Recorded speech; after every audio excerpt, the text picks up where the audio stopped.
J'ai demandé le divorce. Une pauvre femme ne sert à rien, après tout. Mon mari m'a soudainement choqué avec ces mots, qui plus est, alors que j'étais en voyage d'affaires. Non seulement il a demandé le divorce, mais il a aussi épousé sa maîtresse. De plus, mon mari m'a dit, « Toi, une personne pauvre, tu m'as épousé pour ma richesse, n'est-ce pas?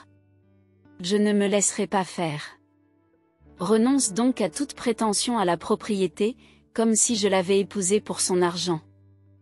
Lorsque j'ai confronté mon mari indifférent, qui m'avait toujours traité comme une pauvre personne et m'avait méprisé depuis notre mariage, il a commencé à s'effondrer. Il a fini par sombrer dans une spirale infernale. Je m'appelle Karen, j'ai 35 ans. Mon père est décédé lorsque j'étais à l'école maternelle et depuis, ma mère nous a élevés, ma sœur et moi, toutes seules. J'étais reconnaissante à ma mère, mais au fond de moi, j'ai toujours souhaité avoir un père. Bien sûr, je ne voulais pas nécessairement un nouveau père, mais j'ai toujours rêvé de vivre heureuse avec mon mari, entourée d'enfants, même si je ne savais pas combien nous en aurions. La vie avec les seuls revenus de ma mère était loin d'être riche, mais nous étions heureux en tant que famille de 3 personnes. Cependant, la pauvreté dans laquelle j'ai grandi ne m'a jamais quittée, même lorsque j'ai commencé à travailler et à gagner un salaire décent, même lorsque j'étais célibataire. Je faisais mes courses au supermarché en privilégiant les articles à prix réduit et je m'approvisionnais pendant les soldes si les articles n'étaient pas périmés. Il n'était pas question de manger au restaurant, et pour les repas seuls, je n'achetais même pas de bento de supermarché. Pour les boissons, j'apportais du thé dans un thermos. Avant même de m'en rendre compte, économiser de l'argent était devenu pour moi un véritable hobby. J'ai épousé mon mari, John. Il y a 4 ans. Nous nous sommes rencontrés par l'intermédiaire d'une connaissance et nous nous sommes bien entendus. Contrairement à moi, qui ai grandi dans la pauvreté, John a été riche dès son plus jeune âge et nos points de vue sur l'argent et les valeurs étaient complètement différents. Cependant, j'ai été attirée par sa gentillesse et le nouveau monde qu'il m'a fait découvrir. Nous avons commencé à nous fréquenter peu après notre rencontre et, comme j'avais plus de 30 ans et que j'étais impatiente de me marier, nous nous sommes unis en moins d'1 an. Nous avons décidé d'emménager dans mon appartement, qui était proche de nos 2 lieux de résidence. Il s'agissait d'un appartement subventionné par l'entreprise, donc le loyer était assez bon marché, l'une des raisons pour lesquelles nous l'avons choisi comme nouveau domicile. Après le mariage, j'ai continué à payer le loyer et John a participé aux autres dépenses. C'est ainsi que notre vie de couple a commencé. John avait une vision quelque peu traditionnelle des rôles des hommes et des femmes, estimant que les femmes devaient quitter leur emploi et s'occuper du foyer après le mariage et que les hommes devaient soutenir les femmes pendant qu'elles s'occupaient du ménage. À l'époque, avant notre mariage, il m'a suggéré de devenir femme au foyer, en me disant qu'il me soutiendrait. Il me voyait probablement comme une femme au foyer, douée pour la cuisine et le ménage, ce qui me rendait heureuse à ce moment-là. Je ne détestais pas les tâches ménagères, mais devenir une femme au foyer à temps plein n'était pas une option pour moi. Si je quittais mon emploi et devenais femme au foyer, nous devrions quitter cet appartement, car il est subventionné par l'entreprise. Déménager dans un appartement similaire augmenterait considérablement notre loyer et nos frais de déménagement. Honnêtement, le salaire de John n'était pas si élevé. Si nous avions des enfants, nos besoins financiers augmenteraient et je devrais inévitablement continuer à travailler. En réfléchissant à notre situation, j'ai décidé de gagner autant que possible pendant que je le pouvais, puisque je payais le loyer, j'ai estimé que je devais continuer à gagner de l'argent. J'ai subtilement évoqué ces points, y compris la nécessité de quitter l'appartement, lors d'une conversation avec mon mari, John. C'était sans doute la première fois que je le contredisais, et « Tu veux que je sois une femme au foyer ? Je m'occuperai de la maison, mais je peux continuer à travailler jusqu'à ce que nous ayons des enfants. Je veux économiser autant d'argent que possible pour l'instant. Tu veux dire que mon salaire n'est pas suffisant ? Ou tu veux juste plus d'argent à dépenser ? Les enfants coûtent cher et je veux économiser pour cela. C'est mieux d'avoir plus d'argent, n'est-ce pas? C'est vrai, votre revenu annuel est de 115 000 $. C'est vrai, ce n'est pas beaucoup, juste assez pour le loyer. Mais c'est mieux que rien. C'est mieux que de se prélasser à la maison. D'accord, mais ne te relâche pas sur les tâches ménagères. Je continuerai à travailler jusqu'à ce que nous ayons des enfants. Bien sûr, je m'occuperai aussi de la maison. Bien que certaines parties me mettent mal à l'aise, j'ai réussi à le convaincre de me laisser continuer à travailler, mais avec le recul, cela aurait pu le contrarier. Concilier le travail et les tâches ménagères s'est avéré plus difficile que je ne le pensais. J'étais employée à temps plein, et non à temps partiel. Je me levais tôt pour préparer le petit déjeuner, les boîtes repas pour nous deux, préparer le dîner et ranger la maison. En rentrant à la maison, je préparais le dîner, chauffais le bain et faisais la lessive. Honnêtement, nous n'avions pratiquement pas de temps pour notre couple et je commençais à me demander si c'était vraiment ce à quoi un mariage devait ressembler. D'un autre côté, John, qui se comportait comme un mari traditionnel, ne faisait absolument rien à la maison. Il devait voir à quel point j'étais occupée par les tâches ménagères, mais il se contentait de dîner, de boire de la bière et de se détendre lorsqu'il rentrait à la maison. Il prenait son bain seul dès qu'il était prêt, puis allait dans sa chambre. J'aurais aimé qu'il m'aide un peu, étant donné que je travaillais beaucoup, mais je ne pouvais rien dire, de peur qu'il me dise de quitter mon travail. Malgré son manque d'aide à la maison, j'espérais naïvement qu'il changerait une fois que nous aurions des enfants. Cependant, notre relation était devenue distante, ce qui rendait la perspective d'avoir des enfants peu probable. J'ai décidé d'en discuter avec John. Et, on devrait commencer à penser à avoir des enfants, non? Des enfants. Tu es plutôt énergique, alors que tu es fatigué par le travail et les tâches ménagères. Il ne s'agit pas de cela. Je veux avoir des enfants. Nous ne sommes pas mariés depuis longtemps. Ce n'est pas trop tôt pour avoir des enfants? Peut-être pour toi, mais j'ai déjà plus de 30 ans. Les femmes ont un temps limité pour avoir des enfants. Il est de plus en plus difficile de concevoir un enfant à mesure que je vieillis. C'est presque trop tard. Alors nous n'avons pas besoin d'enfants si nous en avons un. Tu t'attends à ce que je t'aide, n'est-ce pas? Tu sais que je suis occupée par mon travail, je ne vais pas t'aider à élever un enfant. Quoi? Déclarer que tu n'aideras pas à l'éducation des enfants avant même qu'ils soient nés, c'est étrange, n'est-ce pas? J'ai l'intention de les élever seuls, mais ne devrais-tu pas au moins avoir l'intention de m'aider? C'est aussi ton enfant. L'éducation des enfants est votre travail. Je travaille pour subvenir aux besoins de la famille, alors je ne t'aiderai certainement pas avec les enfants. Tu te plaindras simplement que je ne t'aide pas et que tu te débrouilles seul. Me faisant passer pour la méchante. Tu as dû être endoctriné avec la pauvreté et beaucoup d'enfants depuis ta naissance. Nous ne sommes pas pauvres. Nous n'avons pas besoin d'enfants. Fin de la discussion. John a brusquement mis fin à la conversation et est allé dans sa chambre. Resté seul dans le salon, j'étais submergée par les larmes. Non seulement mon souhait d'avoir des enfants avait été rejeté, mais on s'était également moqué de mon éducation. Après cet incident, notre relation s'est rapidement détériorée et nous ne nous parlions presque plus. Il n'y a pas eu d'enfants et nous n'avons pratiquement pas communiqué. Il était peut-être temps d'envisager le divorce. Pourtant, une faible image de mon mari autrefois aimable persistait dans mon esprit, me faisant souhaiter que nous puissions redevenir le couple heureux que nous étions auparavant. Depuis lors, je jonglais inlassablement avec mes responsabilités professionnelles et familiales.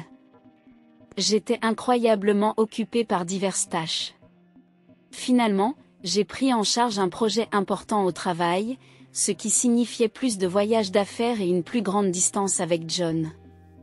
Un jour, comme d'habitude, je lui ai parlé d'un voyage d'affaires à venir, mais sa réaction a été différente de toutes les autres fois. Je serai en voyage d'affaires pendant une dizaine de jours à partir de demain. Prends soin de toi, c'est un autre voyage. Vous travaillez toujours dur, prenez soin de vous, même si vous devez être fatigué. Il a fait preuve d'une gentillesse inattendue, contrairement à son habitude moqueuse. Il m'a même dit, en souriant, « Attends-toi à une grande surprise à ton retour. » J'avais renoncé à lui et j'étais résolue à prendre une décision intérieure. Mais son sourire a ébranlé ma détermination. Notre anniversaire de mariage approchait et je me suis dit qu'il avait peut-être une surprise à me faire. Malgré tout, j'espérais qu'il avait changé d'avis. J'ai même envisagé de revoir ma position s'il avait vraiment changé. Cependant, mon faible espoir a été brisé par un incident majeur. Lorsque je suis rentrée chez moi 10 jours plus tard, j'ai été confrontée à une première surprise, la porte d'entrée ne s'ouvrait pas. La clé n'entrait pas. Alors que je me débattais, John a parlé de l'intérieur. Karen, c'est vrai, elle est surprise. C'est la première surprise. J'ai changé les serrures, donc ta clé ne fonctionnera plus. Qu'est-ce que tu veux dire? Pourquoi ma clé ne fonctionne-t-elle pas? Ouvrir la porte? Pourquoi laisserais-je un étranger entrer chez moi? J'ai changé les serrures et, pour ton information, nous sommes divorcés. C'est la deuxième surprise. Une femme pauvre, c'est un divorce inutile. Je n'ai jamais signé de papier. Comment avez-vous pu faire ça? J'ai imité votre signature. Je l'ai soumise avec le nom d'un ami comme témoin. Donc vous êtes un étranger. Maintenant, c'est compris? Alors nous devons discuter du partage des biens, n'est-ce pas? Oui, le partage des biens. J'ai un document à vous faire signer. Je vous laisse entrer une dernière fois. John a finalement ouvert la porte à l'intérieur. Il y avait un document à signer dans lequel je renonçais à mes droits en matière de partage des biens. Je pensais que vous diriez, donnez-moi le partage des biens si vous voulez divorcer. Les pauvres comme vous m'ont probablement considéré comme une riche. Vous m'avez épousé pour ma richesse, je ne me laisserai pas faire. Alors brandissez vos droits sur les biens. Ce à quoi je n'avais jamais pensé, le partage des biens. Je n'avais même pas envisagé le divorce. Alors tu vas aussi brandir tes droits à la division des biens, n'est-ce pas? Combien de biens pensez-vous qu'une personne pauvre comme vous possède? Quelques milliers d'euros d'économie tout au plus. Je n'en ai pas besoin. J'ai plus de biens. Donc, si quelqu'un fait le partage, c'est moi qui vous donne de l'argent, et non l'inverse, n'est-ce pas? N'est-ce pas? Eh bien, cela n'a pas d'importance. Modifions le document pour qu'il reflète la renonciation mutuelle aux droits de propriété et rendons-le public, ai-je rétorqué avec obstination. Ensuite, John a refait le document sur son ordinateur, décidant d'en faire un document public. Cependant, il faudrait attendre un certain temps avant de pouvoir le soumettre. J'ai décidé de faire mes valises et de quitter la maison pour le moment. Alors que je partais, il m'a méprisé jusqu'à la fin. Tu es pauvre. J'ai pensé à jeter tes affaires pendant ton voyage, mais tu n'avais presque rien, tu portais toujours les mêmes vêtements, c'est typique des pauvres. La raison pour laquelle mes affaires étaient peu nombreuses à ce moment-là faisait délibérément partie de mon plan. La seule chose inattendue a été que John a changé les serrures à mon insu. Quelques jours plus tard, comme prévu, John, paniqué, a appelé Karen. Que as-tu fait? Qu'est-ce que tu veux dire? Je n'ai rien fait. Pourquoi es-tu paniqué? J'ai beaucoup de questions. D'abord, on m'a dit de quitter l'appartement. Oh, vous y viviez encore. C'est interdit. C'est un nouveau mois. Vous êtes en infraction, en infraction. Mais c'est ma maison, ça va? Tu as oublié? C'était un appartement de fonction que je louais. J'étais le titulaire du bail, donc tu ne peux plus y vivre. C'est ridicule. Comment as-tu pu faire ça? Je ne peux pas croire que tu ne savais pas. Ce n'est pas à moi qu'on doit reprocher de faire les choses par moi-même. Je ne t'ai pas dit que tu ne pouvais pas changer les serrures d'un appartement en location. C'est ma maison. Je peux changer les serrures si je veux. Tu n'as pas écouté? C'était mon appartement en location. Même si vous étiez le titulaire du bail, le propriétaire est le gestionnaire de l'appartement. Vous ne pouvez pas changer les serrures sans les en informer. C'est vrai? De plus, j'ai résilié le bail pendant que vous changiez les serrures. J'ai été autorisé à y vivre jusqu'à ce mois-ci. J'avais l'intention de revenir, mais maintenant vous avez modifié illégalement la propriété de quelqu'un d'autre, ce qui pourrait constituer un dommage criminel. Attendez, pourquoi l'avoir résilié si tôt? Dommage criminel, c'est pour ça que la police est à la porte d'entrée maintenant? J'ai trop peur pour l'ouvrir, mais j'ai répondu calmement, la police est donc venue. Ne vous inquiétez pas, ce n'est probablement pas pour violation de domicile ou dommage criminel. Il vaut mieux leur parler. Pourquoi? Je connais la police parce que je t'ai dénoncé pour avoir déposé toi-même les papiers du divorce. Il semble que vous ayez commis des délits tels que la falsification et l'utilisation frauduleuse d'un document privé. Les documents de divorce peuvent être déposés par une seule personne, mais seulement avec un accord mutuel et des signatures personnelles. Puisque John a imité ma signature et le témoin, il est évident qu'il s'agit d'un crime, mais il ne semblait pas conscient de sa culpabilité. J'ai continué à insister. Les documents de divorce que vous avez soumis ne sont donc pas valables et votre mariage avec Suzanne ne peut pas avoir lieu non plus. Comment savez-vous pour Suzanne? Vous pensiez que je ne savais rien? J'ai demandé à une agence de détectives privés d'enquêter sur votre liaison avec Suzanne. C'était une période chargée au travail et la coordination avec l'agence était difficile. En plus, tu as même organisé une grande cérémonie de mariage alors que j'étais soi-disant en voyage d'affaires. Tu vas bien? Ton voyage d'affaires était un mensonge. Oui, j'ai pris un congé, même si j'étais très occupée, pour faire des recherches et préparer des documents. Je savais que vous aviez ramené Suzanne à la maison. Il aurait été impossible de rassembler ces preuves tout en travaillant. Après que j'ai tout révélé, John est resté sans voix et a semblé très abattu, même au téléphone. Puis il m'a supplié, ne dis pas à Suzanne que je suis divorcée. Pourquoi le ferais-je? Il n'y a rien de tel à dire. Vraiment, merci. Vous avez mal compris quelque chose? Quand avez-vous divorcé? Ce faux papier de divorce n'est pas valide, tu te souviens? Donc légalement, tu es toujours mon mari, tu n'es pas divorcé. Quoi? Donc, puisque tu as commis l'adultère? Eh bien, légalement, mon mari, Suzanne, doit payer une compensation. J'ai envoyé la demande de réparation à sa maison hier par livraison express. Elle ne savait pas que vous étiez mariés à ce moment-là. Je ne peux pas retirer la demande à ce stade. Je savais déjà que Suzanne croyait que John était célibataire, mais j'ai délibérément envoyé la demande de réparation. Suzanne ne m'a pas encore contacté, elle n'a peut-être pas reçu la lettre. Elle devrait arriver bientôt. Devrais-tu être au téléphone avec moi alors que tu dois aussi t'occuper de la police? Vous êtes occupé. J'ignorerai la police. Je ne serai pas arrêté.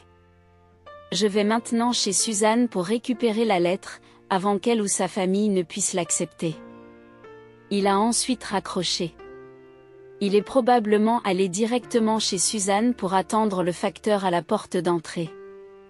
Je savais que ce serait vain, car la lettre avait été envoyée en recommandé à Suzanne uniquement. Quelques heures plus tard, John, dépité, m'a appelé. Selon lui, il y a eu un incident à l'arrivée du facteur. Enfin, je vais prendre cette enveloppe.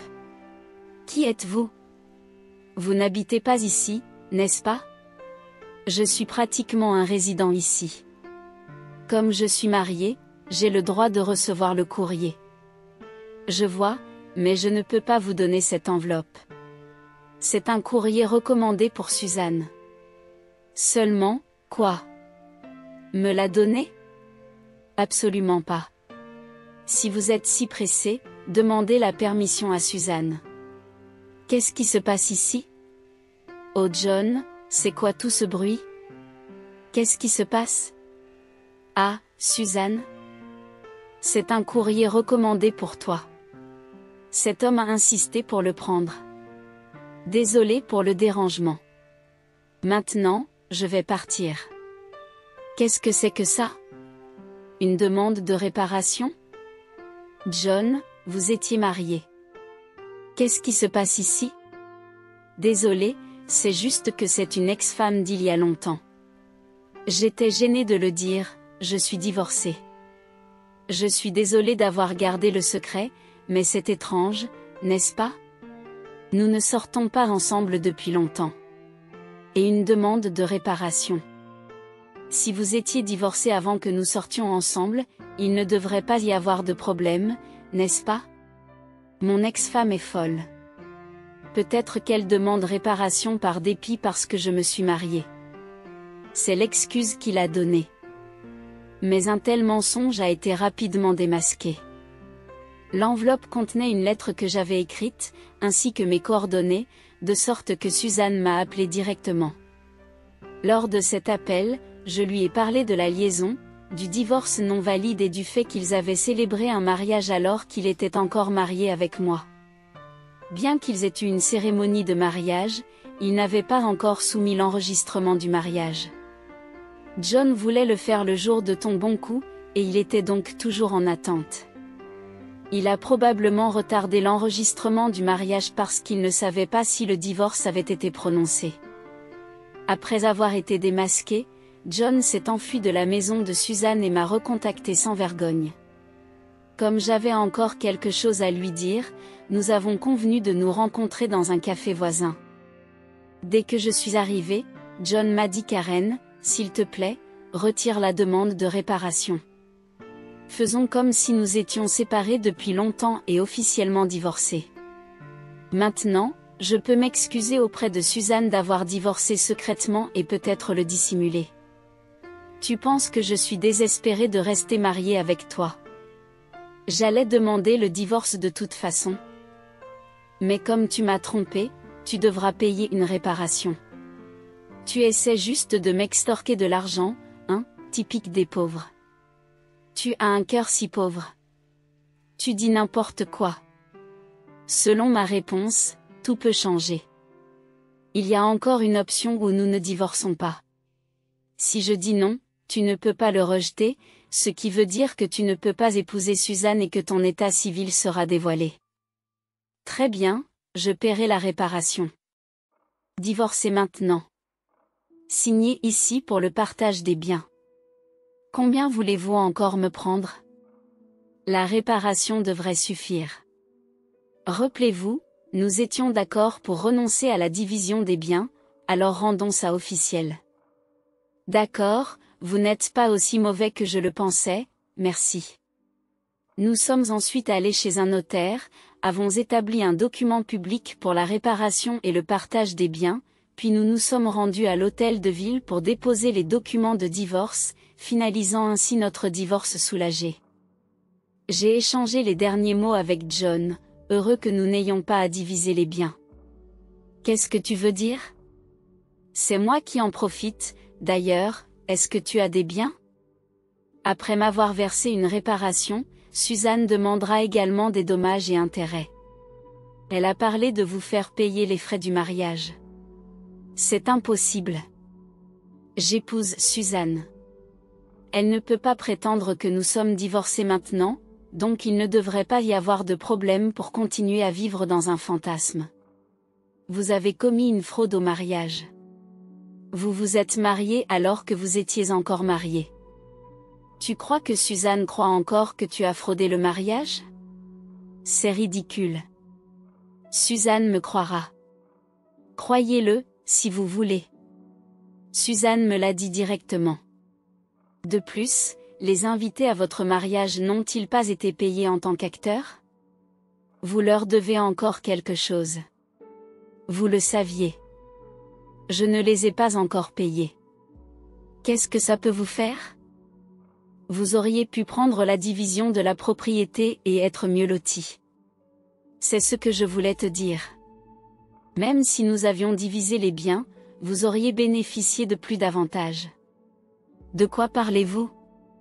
Pauvre femme, votre famille est pauvre et vous ne gagnez que 15 000 $ par an. C'est vrai, même si vous aviez une augmentation, ce serait à peine 20 000 $. Vous n'avez pas de biens. Vous n'arrêtez pas de me traiter de pauvre, alors j'ai pensé que vous vous trompiez. Oui, mon salaire est bien de 15 000 $, mais vous savez que je travaille pour une entreprise étrangère, n'est-ce pas? Il semble que vous ne vous intéressiez pas à moi, mais je suis devenu directeur de la branche américaine. Ce n'est pas 115 000 $ par an, mais par mois. 155 000 $ par mois. Cela fait donc un revenu annuel de 100 000 $. Vous n'êtes toujours pas doué pour les chiffres. Comment faites-vous pour garder un emploi? C'est 180 000 $ par an. 180 000 $, ce n'est pas possible. Bien sûr. Je n'ai pas eu l'occasion de dépenser une telle somme, alors j'ai économisé pour l'avenir. Les économies réalisées avant notre mariage ne font pas partie du partage des biens, mais il reste une somme considérable depuis notre mariage, et j'aurais donc pu en recevoir la moitié dans le cadre du partage des biens. Tu étais mon destin après tout. Je vais faire corriger les papiers du divorce, ça va? Après tout ce mépris, vous pensez que j'annulerais volontiers le divorce. Si tu as autant d'argent, tu n'as pas besoin de demander réparation, n'est-ce pas? Ce n'est qu'une petite somme pour vous. Celui qui se moque d'un centime pleurera pour un centime. Cette réparation est pour l'angoisse mentale que vous m'avez causée. J'aimerais réclamer plus honnêtement et puisque nous avons officialisé la chose, veillez à la payer, même en plusieurs fois. Je serai sans le sou. Aussi, ne retournez pas dans cet appartement. Vos affaires auraient déjà dû être transférées chez vos parents. Tu pensais que j'avais peu d'affaires, mais c'est parce que j'avais déjà déménagé la plupart d'entre elles. Tu étais si indifférente à mon égard? Je ne peux pas avoir si peu. Je dois donc retourner chez mes parents. Ils ne savent encore rien, est-ce qu'ils me laissent leur expliquer? Ne dis rien. Je leur ai déjà tout dit. Il est juste d'expliquer pourquoi nous divorçons. Oh, et ton père a dit, ne franchis plus jamais le seuil de notre maison. Je n'ai donc nulle part où aller. Il s'est effondré et j'ai quitté le café. Plus tard, j'ai appris qu'il avait causé des problèmes au poste de police. Malgré mes conseils, il est retourné à l'appartement. Il est resté assis sans but dans l'appartement vide jusqu'à ce que le gérant appelle la police et qu'il soit emmené. Je ne sais pas si c'était pour entrave à l'exercice des fonctions publiques, pour violation de domicile ou pour falsification des documents de divorce. Finalement, ses parents ont pris ses responsabilités. Après m'avoir parlé et avoir appris l'existence de Suzanne, ils ont décidé de s'excuser et de verser des dommages et intérêts à la famille de Suzanne avant toute chose. Ils sont allés chez Suzanne pour s'excuser, s'agenouillant devant sa famille. Ils ont tout réglé sans porter plainte pour fraude au mariage, payant même les frais de mariage. Je m'attendais à ce qu'ils intentent un procès et j'ai été déçu qu'ils ne le fassent pas. J'ai donc décidé d'intenter une action en justice contre lui pour avoir falsifié les documents du divorce. John a proposé un règlement, mais je n'ai pas retiré ma plainte. Je ne voulais pas qu'il pense que tout pouvait être résolu avec de l'argent. Je voulais qu'il soit condamné et qu'il comprenne la gravité de ses actes. Même si cela a coûté du temps et de l'argent, j'ai tout laissé à mon avocat, de sorte que cela n'a pas été trop lourd pour moi. Même si cela a pris du temps. JN, exposé pour ses actions et la fraude au mariage dans son entreprise, ne pouvait plus y rester. Après avoir été détenu par la police et s'être absenté sans permission, il a finalement été licencié. Il a fini par vivre chez ses parents, travaillant toute la journée dans l'entreprise de construction d'un parent. Son père lui a pris tous ses gains, le laissant sans aucun revenu. Je pensais que ses parents ne l'abandonneraient pas, mais ils ont été plus sévères que je ne le pensais. Ils ont payé ma réparation et l'indemnité de Suzanne, prévoyant de le faire travailler comme un cheval jusqu'à ce qu'il ait tout remboursé. Il vivait dans un endroit semblable à un hangar, sans électricité, et ne recevait que 5 $ par jour pour la nourriture, déduit de son salaire. Il prévoit de le renier et de le mettre à la porte une fois qu'il aura tout remboursé. Un destin difficile. Après des années de dur labeur, on m'a proposé un poste au siège social à l'étranger, et j'ai donc déménagé. Une fois le divorce prononcé, j'ai craint que John ne vienne me demander de l'aide ou qu'il ne nourrisse du ressentiment, mais le fait d'avoir déménagé à l'étranger a apaisé ses craintes. Je pensais que le travail serait mon partenaire pendant un certain temps, mais j'ai rapidement trouvé une nouvelle relation. Je sors maintenant avec un cadre étranger de notre siège social et je suis enceinte, j'ai l'intention de me marier bientôt. Je lui ai tout dit sur mon passé et mon ex-mari et il est compréhensif. Je vais prendre un congé de maternité et j'envisage de reprendre le travail plus tard. Soutenu par lui, il est enthousiaste à l'idée de prendre un congé de paternité et d'assumer la coparentalité, ce qui témoigne d'une perspective culturelle différente. Après avoir été tourmentée par mon ex-mari, j'ai enfin l'impression d'accéder au vrai bonheur et d'avoir confiance dans la construction de la famille heureuse dont j'ai toujours rêvé. Nombreux sont ceux qui souffrent de l'égoïsme de leur conjoint. Si le divorce n'est pas toujours le bon choix, le silence n'est pas une vertu. Il est important de savoir que des discussions honnêtes peuvent mener à des résolutions et que le divorce est parfois une option nécessaire.